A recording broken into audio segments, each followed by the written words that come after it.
When people think about power, they think about governments, armies, corporations, institutions, borders. They rarely think about ships. Yet for most of modern history, control over shipping has meant control over the economy itself. Not because ships are glamorous, but because they are necessary. Almost everything you touch has crossed an ocean. Food, fuel, machinery, medicine. The visible economy rests on an invisible one. And that invisible system is not free. It never has been. The common assumption is that shipping is a competitive industry. Many companies, many routes, prices set by the market, supply responding to demand. It sounds efficient, neutral, mechanical. What most people miss is that shipping has long been organized, coordinated, and managed in ways that would be unacceptable in almost any other industry.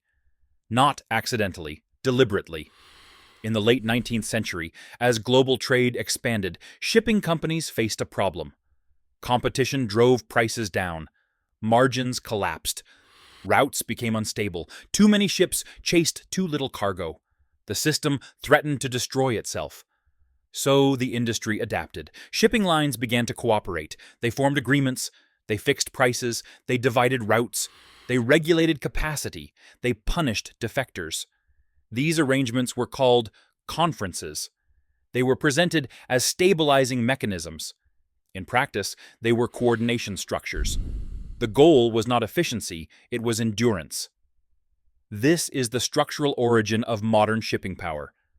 By managing capacity instead of competing on price, shipping lines could maintain profitability even in downturns. By coordinating schedules and rates, they could remove volatility. By acting collectively, they could discipline the market. The result was stability for them. For everyone else, it meant dependency. Once trade routes were locked in, once ports were aligned, once contracts were standardized, the system became difficult to escape. Exporters, importers, and entire countries adjusted their economies around these flows. Production clustered where shipping made it viable. Consumption followed. Shipping stopped being a service. It became infrastructure. And infrastructure is rarely neutral. When infrastructure concentrates, power concentrates. When power concentrates, influence follows. Over time, a small number of carriers came to dominate most global routes, not through force, through structure, through agreements, through coordination that looked technical, not political. This is what makes the system durable. No single company needs to control everything. The system controls itself. When demand falls, capacity is reduced. When prices need support, supply tightens. When competition threatens margins, routes are reorganized. The market appears to move, but the boundaries are managed. This is not a conspiracy. It is a design, and it is legally tolerated. Governments have historically treated shipping as a special case, too important to disrupt, too essential to risk destabilizing. Cartel behavior in most industries is prosecuted. In shipping, it has often been exempted. Because when shipping fails, everything fails. This is the trade-off. Stability in exchange for competition, coordination in exchange for openness, endurance in exchange for price pressure. And once a system is built on that logic, reversing it becomes difficult. Not because of corruption, because of dependence. Entire economies rely on the continuity of those routes. Ports are built around them. Supply chains are engineered for them. Policy adapts to them. By the time the concentration is visible, it is already structural. The ocean does not look owned, but it is organized. And that organization shapes prices, availability, and economic outcomes far beyond the docks.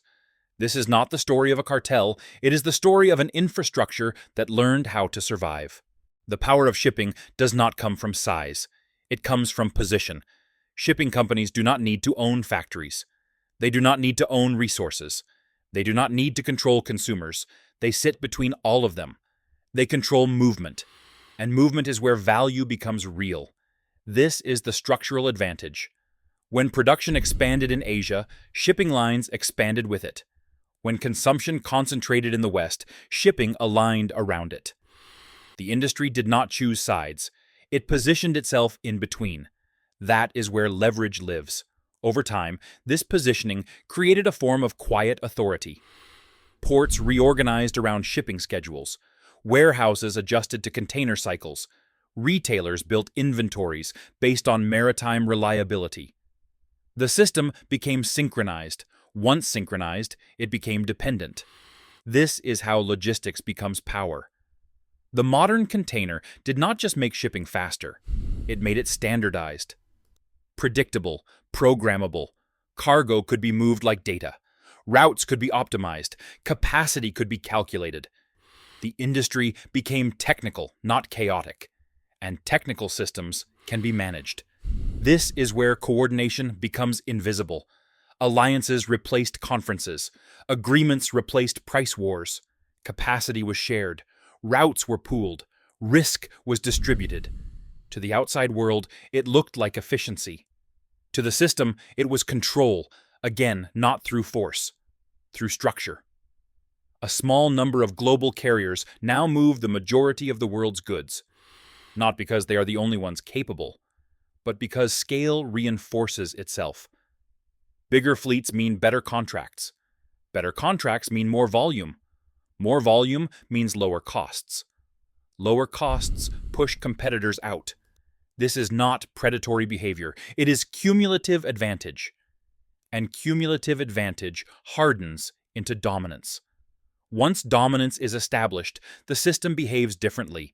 It becomes conservative. It prioritizes stability over disruption. It resists fragmentation. It discourages entry, not aggressively, passively, through requirements, standards, and capital intensity. This is how monopolies look when they are infrastructural. No single decision creates them. The system produces them. Governments are aware of this. They have always been aware. But they face a constraint. Shipping is not optional. It is not a sector you can easily regulate without consequences.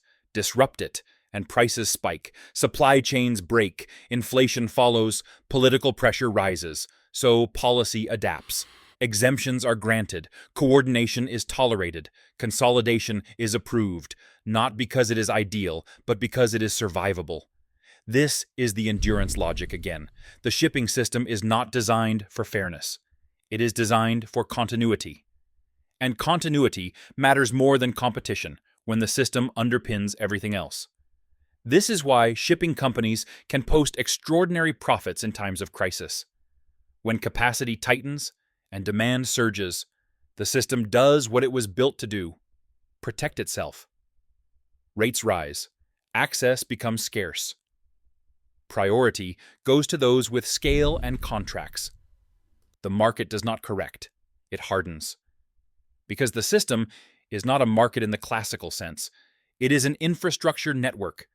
And infrastructure behaves differently. It does not self-balance quickly. It self-preserves. This is the core misunderstanding. People look at shipping and see an industry. In reality, it is a backbone. And backbones are not competitive. They are strategic. Once a system becomes strategic, it becomes protected. Once it is protected, it becomes insulated. Once it is insulated, it accumulates power, quietly, legally, structurally.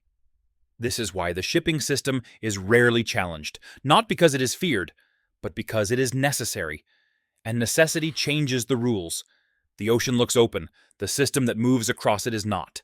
By the time shipping power becomes visible, it is already embedded. This is the final phase of infrastructural dominance. The system no longer needs to expand. It only needs to maintain position. Growth slows. Consolidation increases. Coordination deepens. The industry becomes less innovative and more defensive. It protects routes. It protects margins. It protects structure, not aggressively, automatically. Because once a network reaches a certain scale, disruption becomes risk, not opportunity.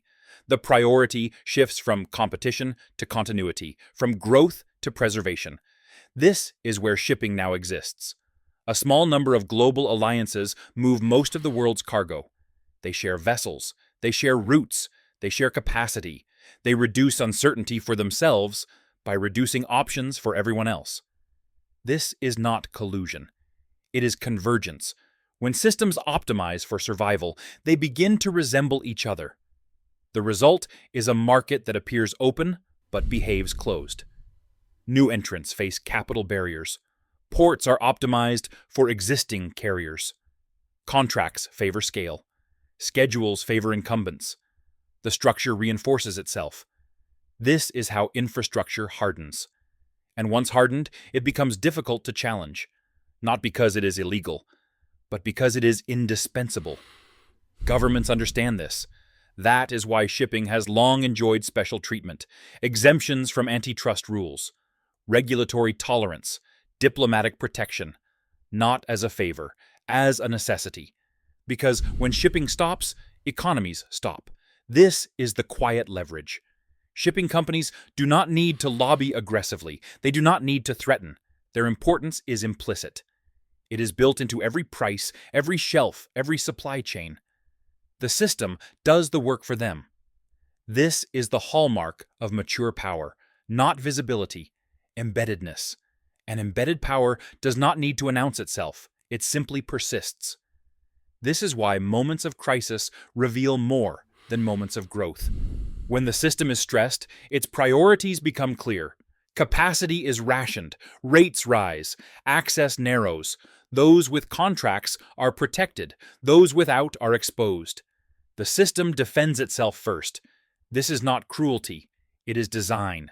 And design reflects incentive. Shipping is not structured to serve consumers. It is structured to survive volatility. Once that logic is accepted, the rest follows. Prices become less elastic. Competition becomes symbolic. Innovation slows. The industry becomes stable, profitable, and politically untouchable. This is the end state of infrastructural consolidation, not monopoly in the classical sense. Centrality. And centrality is more durable than dominance, because dominance can be challenged. Centrality cannot. You can compete with a company. You cannot compete with a position. Shipping now occupies that position. It is not an industry among others. It is the channel through which others move. And channels do not negotiate. They condition. This is why the system rarely faces direct confrontation. Not because governments are afraid, but because the cost of disruption is immediate and the benefit of reform is abstract. Political systems respond to pressure. Shipping creates none.